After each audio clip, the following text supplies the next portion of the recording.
Salam planter Indonesia. Assalamualaikum warahmatullahi wabarakatuh. Di malam hari yang berbahagia ini, izinkan The Brondel menjelaskan pemilihan varietas yang akan ditanam pada suatu hamparan.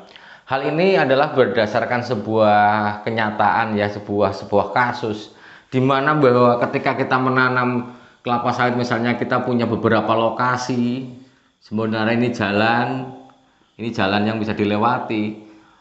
Kalau kita berada pada memiliki lahan yang luas, Pak Pendi, apakah saya harus menggunakan satu varietas atau dua varietas? Maka kalau menurut saya pribadi adalah bagaimana kita bisa memilih varietas yang berbeda. Kenapa studi kasus di suatu kebun di mana bahwa sebaran kita menggunakan, kalau di kebun mungkin bloknya kotak-kotak seperti ini. Ketika kita menggunakan satu varietas, misalnya varietas A, jika terjadi kelemahan atau kendala serangan penyakit yang mudah menularkan pada penyakit A di varietas A ini, maka bahwa penularannya akan kencang, pindah ke blok 1, blok 2, blok 3. Karena jangan sampai bahwa setiap bibit unggul pasti akan memiliki kelemahan pastinya. Apakah dia tidak rentan terhadap penyakit atau rentan terhadap banyak hal?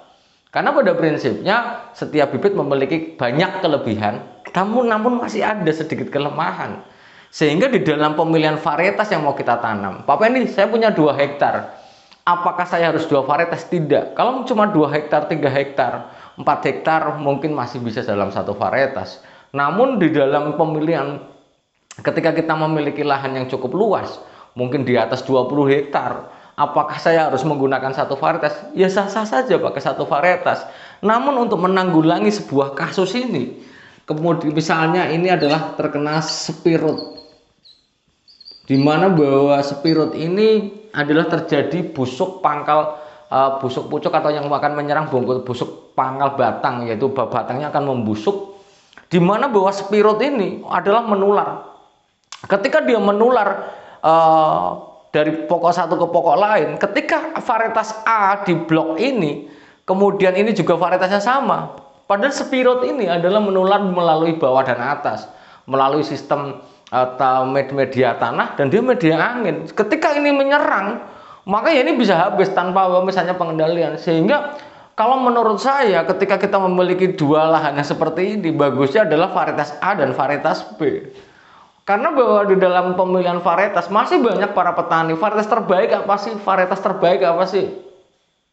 Jawabannya adalah ketika varietas A, varietas B, misalnya PPKS, PP sama Sokvin bagusan mana sih Pak Pendi? Kalau sama DB Sain atau Lonsom ataupun Sriwijaya atau TN dari Bakti Tani bagusan mana? Sekali lagi bahwa setiap kecambah untuk sebagai bahan tanam unggul memiliki kelemahan dan kelebihannya masing-masing. Baca deskripsinya.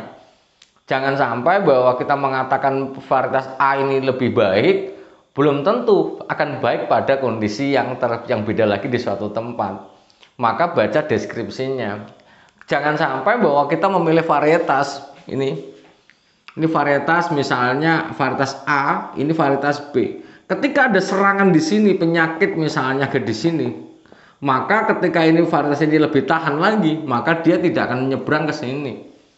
Apalagi di kelas petani yang misalnya memiliki lahan seperti ini 20 hektar tanpa batas jalan, kalau misalnya satu varietas ya udah rusak semua dalam satu blok.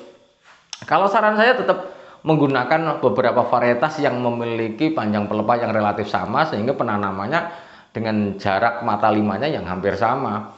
Kalau menggunakan satu varietas ditakutkan, saya malah cenderung takut ketika kita menggunakan satu varietas, ketika pas kena kelemahan itu, ya udah akan mudah sangat menular. Dan ini adalah kasus yang sekarang saya tangani cukup berat, ketika kondisinya satu varietas, hanya varietas A pada lokasi A menyerang dari blok 1 ke blok 2, blok 3 dan seterusnya. Karena penularan cukup besar. Sehingga para petani semuanya, apalagi misalnya punya 10 hektar satu varietas, penularannya sangat ganas, ya udah, apalagi tidak memiliki batas apapun. Ini menjadi pokok permasalahan yang mungkin di malam hari yang berbahagia ini The Brondol cuma mengingatkan saja. Yang mau menanam bagusnya adalah menggunakan varietas yang berbeda.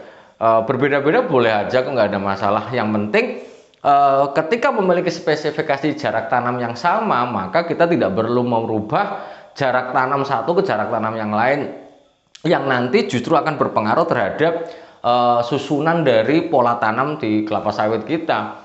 Sehingga memang bagusnya adalah membaca deskripsi dan menanamnya adalah memilih varietas yang memiliki panjang pelepah yang hampir sama, potensi produksi. Kalau ditanya bibit apa yang paling bagus, bibit bersertifikat. Karena pada prinsipnya bahwa bibit yang sekarang atau kecambah yang dijual di pasaran, secara ketika bicara tentang bibit unggul, maka sebenarnya adalah beda produksinya hanya 11-12 saja. Namun yang paling penting adalah bicara tentang kesesuaian bibit ini atau kecambah ini ke kecambah yang nanti akan saya bibitkan ini cocok nggak pada kondisi tertentu ini. Karena memang varietas-varietas tertentu akan cocok-cocokan pada beberapa wilayah seperti itu. Mungkin itu aja dulu penjelasan dari saya, cuma sekedar mengingatkan, The Brondol mengingatkan betapa pentingnya kita menanam tidak satu varietas dalam skala yang luas. Kalau cuma 2 hektar sampai 5 hektar satu varietas sih saya kira nggak ada masalah. Tapi kalau misalnya mau mencoba 2 hektar pakai varietas A, kemudian 3 hektar pakai varietas B juga nggak ada masalah juga. Sehingga penularan jika memang kondisi tanaman kelapa sawit yang kita tanam adalah rentan sekali terhadap penyakit A, maka varietas B mungkin lebih tahan dan tidak akan merambat secepat varietas A ini. Mungkin itu saja dulu yang dapat saya sampaikan di kesempatan yang berbahagia ini. Semangat selalu para petani kelapa sawit Indonesia. Gunakan selalu bibit unggul yang bersertifikat. Kalau ditanya yang bagus yang mana, pasti akan bingung saya menjawabnya. Karena potensi produksi sangat ditentukan oleh pola pemupukannya, kemudian karakteristik lahan, kesesuaian lahannya, dan banyak hal terhadap yang akan berpengaruh terhadap produksinya. Tapi intinya ketika bibit bersertifikat, maka potensi produksinya atau produksi yang nanti dihasilkan pasti hanya 11-12 saja. Sangat tipis sekali. Yang penting adalah pemeliharaan kita. Mungkin itu aja dulu yang dapat saya sampaikan pada kesempatan kali ini. Semoga bermanfaat bagi saya, Anda, dan semuanya. Semangat selalu petani kelapa sawit Indonesia. Dan semoga Allah melimpahkan jalan hidup kita yang lebih baik. Terima kasih. Salam planter Indonesia. Assalamualaikum warahmatullahi wabarakatuh.